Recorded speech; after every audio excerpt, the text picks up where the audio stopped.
Doctor ইউনুসকে সর্বপ্রথম একটা মূর্তি বানায়া তারা পরিষ্কার জানায়া দিল এরা মুসলমানের সবচেয়ে বড় শত্রু। ঠিক কিনা জোরে বলেন। ডক্টর ইউনুস একজন মুসলমান। আমাদের 18 কোটি 19 কোটি মুসলমান দেশের তিনি এখন বর্তমান প্রধানমন্ত্রী। তিনি একজন মুসলিম সম্ভ্রান্ত পরিবারের একজন সন্তান। তাকে একটা দুর্গা মূর্তির পায়ের নিচে একটা মূর্তি স্থাপন করে রাখা, এই ভারতের এই লোকগুলোর কার্যক্রমে স্পষ্ট হয়ে গেছে এরা চায় মুসলমান বাংলাদেশের সাথে একটা যুদ্ধ লাগিয়ে দিতে। কথা বলেন ঠিক না বেঠি? শুধু তাই না, তারা পাকিস্তানের সম্রাটের একটা মূর্তি বানাইছে, পাকিস্তানের প্রেসিডেন্টের একটা মূর্তি বানাইছে এবং আমেরিকার প্রেসিডেন্টেরও মূর্তি বানাইছে। মূর্তি বানায়া তারা অপমান এবং লজ্জার একটা স্থাপনা তারা মন্দিরের মধ্যে করেছে। একথা স্পষ্ট হয়ে গেছে ভারতের হিন্দুরা তারা চায় না মুসলমানরা এক হয়ে যাক। মুসলমানদের একত্রিত হয়ে যাওয়া, ওলামায়ে কেরাম একত্রিত হয়ে যাওয়া কিছুটা হলেও আলহামদুলিল্লাহ অগ্রসর হচ্ছে।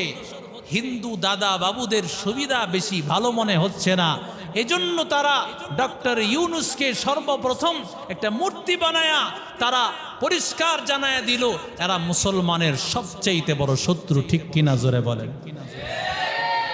ধিক্কার জানাই। আরো টনকে টন তুমি মাছ পাঠাও, টনকে টন মাছ পাঠাও। মাছ পাঠায় না ভারতে?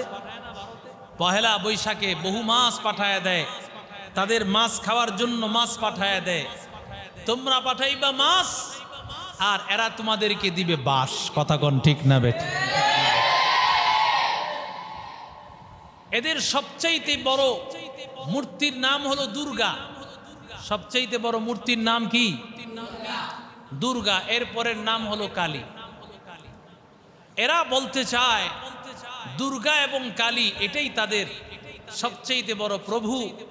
তারা বলে ৩,৫০০ বছর আগে দুর্গা এবং কালীর আবির্ভাব।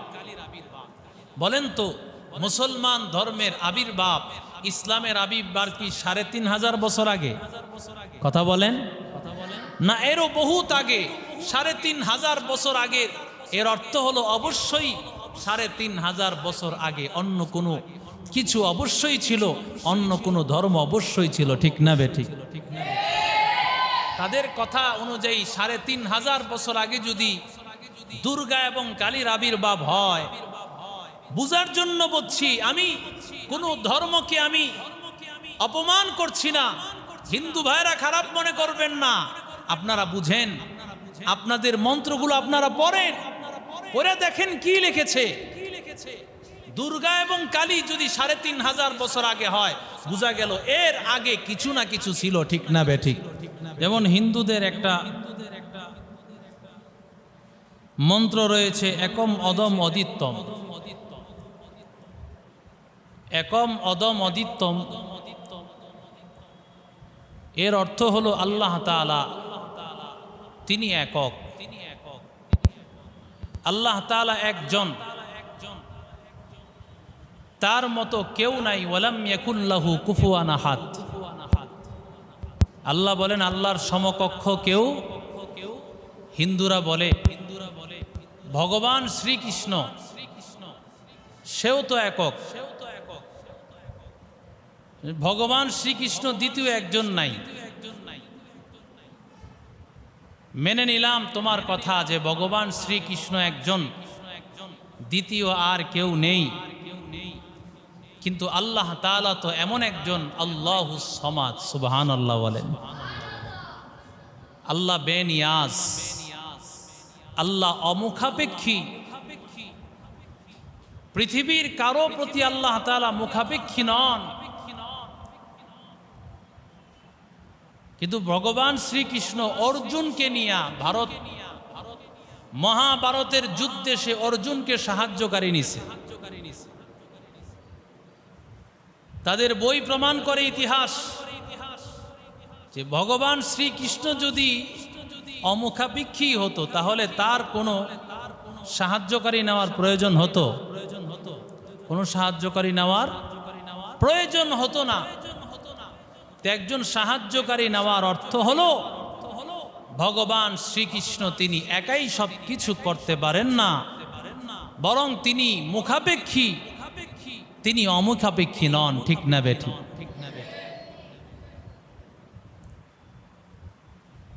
3 নম্বর তাদের যেই মন্ত্র, সেই মন্ত্রের মধ্যে রয়েছে নাহিনা নাস্তি কিঞ্চন। এই নাহিনা নাস্তি কিঞ্চন এই মন্ত্রের অর্থ হলো আল্লাহ তাআলা এমন যিনি কোনো খান না। কি আল্লাহ তাআলা খান? ভগবান শ্রীকৃষ্ণ মাখন খাইছে চুরি কইরা। ভগবান শ্রীকৃষ্ণ খাইছে তো খাইছে, চুরি কইরা খাইছে। ভগবান শ্রীকৃষ্ণ সে খায়, আল্লাহ তাআলা যিনি তাদের কিতাবই আছে, তাদের বই আছে।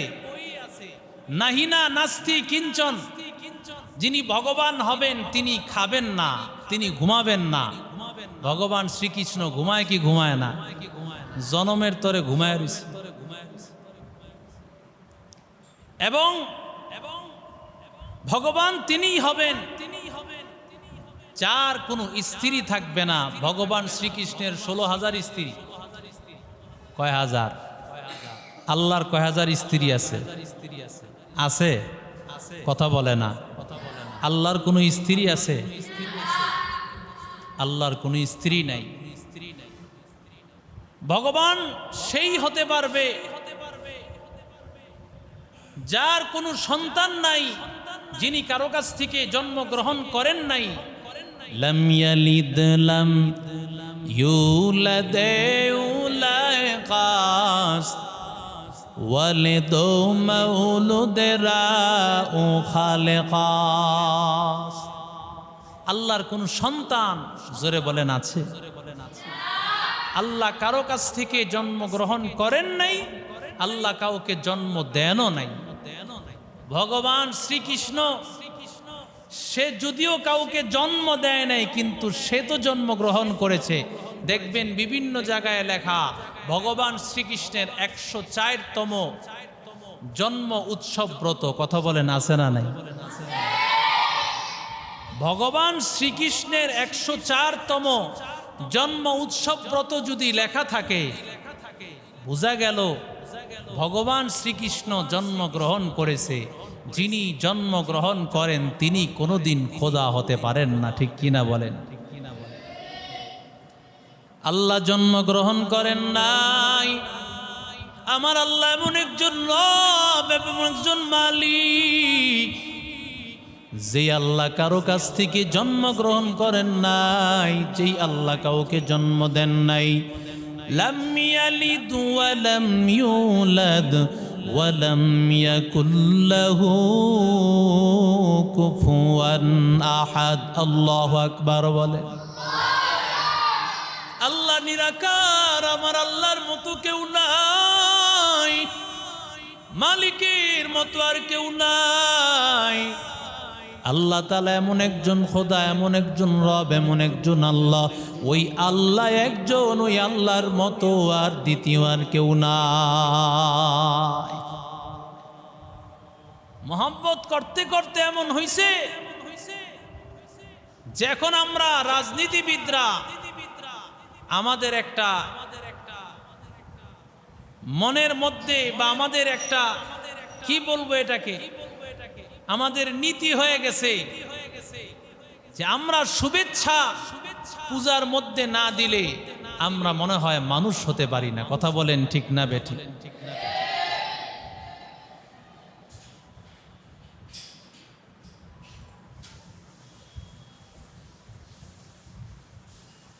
অথচ একজন মুসলমান যদি অমুসলিমকে শুভেচ্ছা দেয়, হ্যাঁ তাদেরকে পাহারা দিতে পারি, তাদেরকে সাপোর্ট দিতে পারি।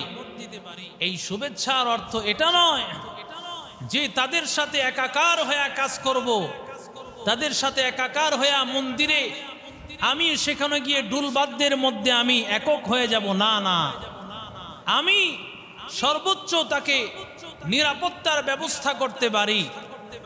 তবে এটার জন্য সমস্ত নেতারা যাওয়ার কোনো প্রয়োজন হয় না, বরং নেতারা যায় এর পিছনে উদ্দেশ্য আছে।